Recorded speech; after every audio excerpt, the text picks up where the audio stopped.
നമസ്കാരം. ഞാൻ അഡ്വക്കേറ്റ് ദീപു ഇന്ദിരാദേവി. നമ്മൾ വാഹനങ്ങളൊക്കെ ഓടിക്കുന്നവർ ഇനിയും നല്ല കെയർഫുള്ളായിട്ട് വേണം വാഹനങ്ങളൊക്കെ ഓടിക്കാൻ. ആക്സിഡൻസ് ഒക്കെ ഉണ്ടാവാതെ മാക്സിമം നമ്മൾ ശ്രദ്ധിക്കണം. കാര്യം എന്ന് വെച്ചാൽ നമ്മുടെ പുതിയ നിയമം ഭാരതീയ ന്യായ സംഹിത ജൂലൈ 1, 2024 നിലവിൽ വന്നിട്ടുണ്ട്. അപ്പം ഈ BNS ഭാരതീയ ന്യായ സംഹിതയിൽ സെക്ഷൻ 106 സബ്സെക്ഷൻ 1 പ്രകാരം death cause by rash or negligent act. അപ്പോൾ അങ്ങനെ നമ്മൾ വണ്ടി ഓടിച്ച് വരുന്നു, ഒരാളെ വണ്ടി ഇടിച്ചിട്ട് അയാൾക്ക് അത്യാഹിത മരണമൊക്കെ സംഭവിക്കുന്നു. അപ്പോൾ അങ്ങനെയൊക്കെ വരുമ്പോൾ 5 വർഷം വരെ ഒരു പണിഷ്മെൻറ്റ് കിട്ടത്തക്ക ഒരു ഒഫൻസാണ്. ഫൈനും ഉണ്ടാവും അതിനോടൊപ്പം.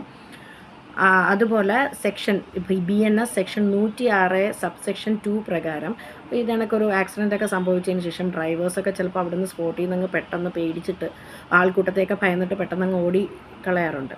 അപ്പം അങ്ങനെയൊക്കെ വരുമ്പോൾ 10 വർഷം വരെ ശിക്ഷ ലഭിക്കാവുന്ന ഒരു കുറ്റകൃത്യമാണ്. അതിനോടൊപ്പം ഫൈനും ലഭിക്കും. അതുകൊണ്ട് എല്ലാവരും വളരെ കെയർഫുള്ളായിട്ട് വണ്ടി ഓടിക്കാൻ ശ്രമിക്കുക.